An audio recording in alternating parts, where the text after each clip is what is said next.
I'd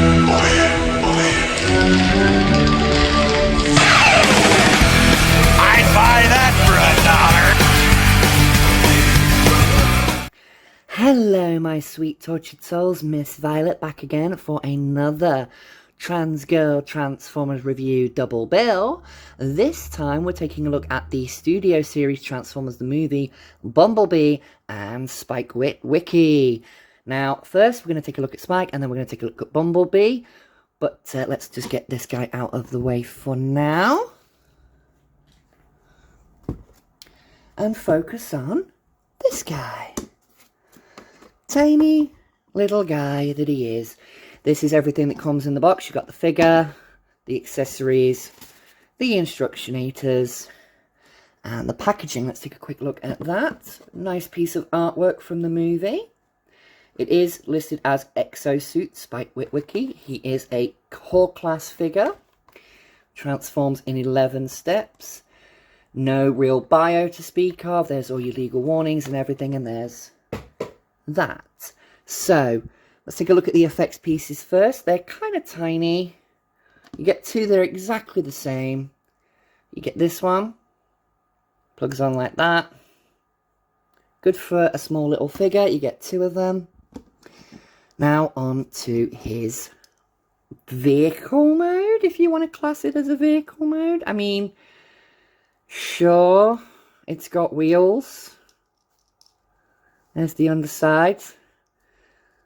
But yeah, it's basically a dude concertinaed up to be in some sort of vehicle. But I mean, the details are good. I mean, you can see his head's in there, and yeah, the head doesn't move. This bit, well, the head does kind of move with this bit on the back, but that's more for when he's in robot mode. So, but there you go. That's it for that. Again, details are good. The line work's good. The detailing, little jetpacky bits on the back. I mean, that's a bit frustrating. I feel like I should get something to remove that, because that just is an eyesore. But other than that, good little representation of the character as he appeared in his, well, he didn't even appear in his vehicle mode in the film, but his appearance from the 86 movie. So, by the power of editing, and there we go. We have him in his alt mode. Let's call it his alt mode, not his robot mode, but there you go. That's how he looks. That's... I mean, he is a tiny, tiny little guy. He is a core class guy. But, I mean, again, okay, apart from the roughness on the head sculpt, I mean, that could be done a little bit better. But, I mean, with this little feature on the back, you can have him turn his head from side to side. So you can make him, look like he's fighting or looking at someone or something. Articulation's a little bit all over the place, because although this whole piece here is the shoulder joint, it's not really meant to be the shoulder joint, but you can rotate there. You've got up and down there. You've got an elbow there, which does kind of swing both ways, but that's more for transformation. Nothing at the wrist, really, because, I mean, this whole part is the wrist. I mean, you do get a little bit rotation, but that is more for the gimmick of flipping it round, because he doesn't come with a blaster. What you do is you flip that round, you attach the blast effect, and there you go. His arm is a blaster, and you can do it both sides. That's why they give you two. I don't think this fits on that bit. No, so see, you might be able to use that bit, but no, that doesn't fit. So I mean, there is little core class Spike Witwicky in his exosuit, doing what he's meant to do, doing what he's designed to do. So, flip that back round, get in studs. I mean, I'll do a quick comparison with Bumblebee in his vehicle mode compared to this robot mode. And I mean, yeah, you could imagine that when he was younger, he would have driven inside this guy. I mean, yeah. But anyway, for some comparisons, so here he is with Optimus, that's the Earthrise model, and Kingdom Commander Class Rodimus Prime, my personal favourite from that line.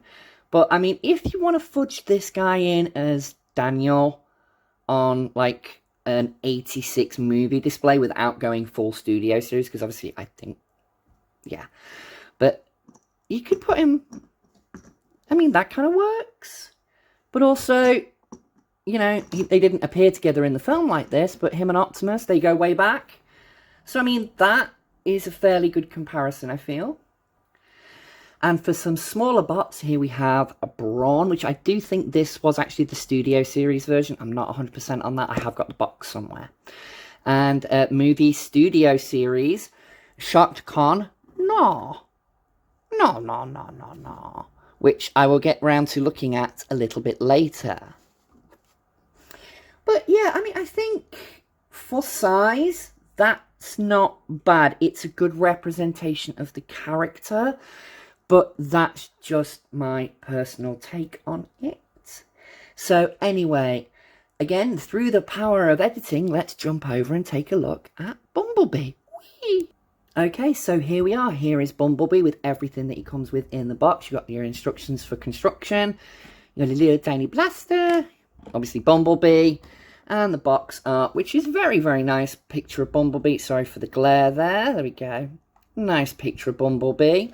He is considered a deluxe class. I mean, lovely piece of artwork on the side there, and your cross sail and everything. I don't bother with these backdrops that come with these figures. They take up too much. They're space killers. But anyway, let's get on with taking a look at his. Move the instructions out the way. Move him into the middle. Thank you, Bumblebee. Take a look at his little tiny blaster. And I mean, it's very cute. It's very nice.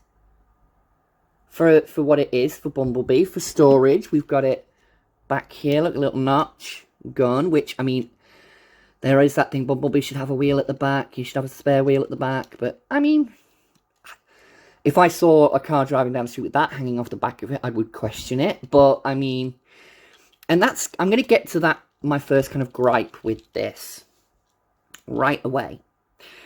Although it says it is Studio Series 86 movie Bumblebee, this to me is not accurate. This to me, apologies, new setup, I'm getting used to where my camera should sit. But this for me, sorry, rearranging everything here, right. This for me is more of G1 toy Bumblebee, because it's got that squarish back end to it. Whereas even in the animation, it looked more like a Volkswagen Beetle. And this roof should be like curved. And I mean, this part looks like a Volkswagen Beetle, sure. But the rest of it doesn't. And that kind of throws me off. So it makes me think more G1 toy. But in a weird way, I kind of prefer it that way, other than it being animation, show, film, accurate. I actually prefer it to be like this. So, as always, by the power of editing, let's get this guy transformed. And boom, there we have Bumblebee. Hey, and I mean, he's a good, cute little Bumblebee. That head sculpt is on point. The little horns, the blue eyes, the silver face, the Autobot logo there. The one on his foot is now hidden, holding his gun. He's got a bit of a backpack, but all in all, everything tucks away nicely on this guy. And I mean, articulation, you've got knees that bend both ways. You've got a bit of an ankle pivot. I mean, these are his whole feet, so that's his ankle pivot backwards and forwards right there, look. Knee, you can get like that. The knees are very stiff on my copy of this guy. Very stiff. But they do kind of go both ways due to transformation. There we go. Get a nice 90 degrees out of that, but that's the legs. Same both sides. Let's get your feet planted, Bumblebee. There we go. Plant your feet down. You do have a thigh swivel at the top.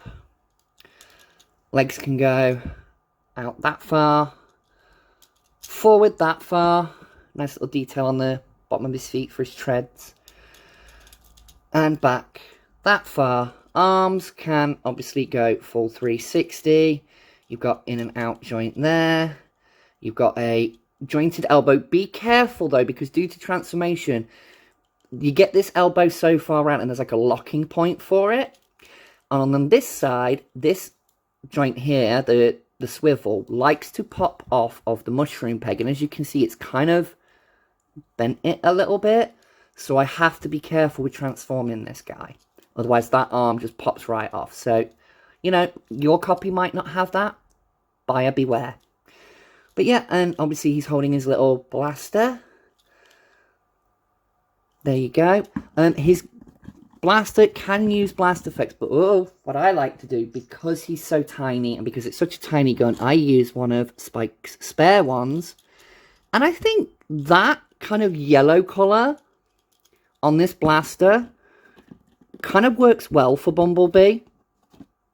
Like, I think that works quite well on his gun. There we go. We'll do a quick comparison between him and Spike. Let me just get his weapon ready. But I like this guy. I mean, I think he's a cute little Bumblebee. Not exactly 100% show accurate. More G1 toy. But I kind of like it for that. But anyway, here is Bumblebee with his little buddy Spike. With Brawn and Shark Gnaw. And I mean, again, I think the scale works quite right. Bumblebee should be shorter than Brawn. That works for me, even though they're both smaller vehicle transformers. I think the size difference here works perfectly. But that's just my personal take on it. And there he is with Rodimus and Optimus. And I think, yeah, again, scale works about right for me. I've always pictured Bumblebee to coming up sort of just above Prime's knee, not quite his hip. And I mean, that level works perfectly fine for me. So then, that is it for another Trans Girl Transformer review with Spike Witwicky and Exo-suite and Studio Series Bumblebee. I'll catch you in the next one, my sweet tortured souls. Mwah. Bye! And because I completely forgot to mention it during the review of Spike and Bumblebee, here is a closer look at my Autobot shelf. I have reviewed these guys before, but if you'd like me to take another look at them, including Ectotron up there, Menasor, and Skylink, then just let me know if you want me to re-review any of these, take a closer look at them. Any that take your fancy, let me know.